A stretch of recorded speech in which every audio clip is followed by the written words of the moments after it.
ना वो तो देखो अल्लाह के हाथ में, किसी इंसान के हाथ में नहीं है। थाने में और वो उनके यहाँ पे अपने रिलेटिव भी हैं और वो भी एले थाना के साथ अस्पताल में भी मौजूद है।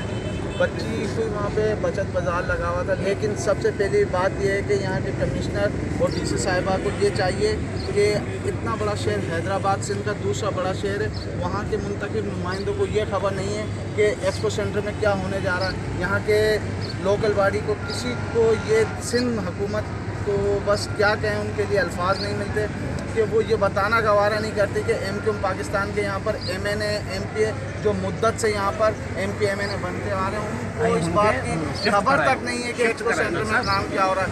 ये जो बच्ची का वाक़या हुआ, ये मेरी PS में यहाँ का है और गाड़ी भी और उसके मालिकान भी और उसके एले खाना और वो सब यहाँ पर मौजूद है। तो इंशाल्लाह ताला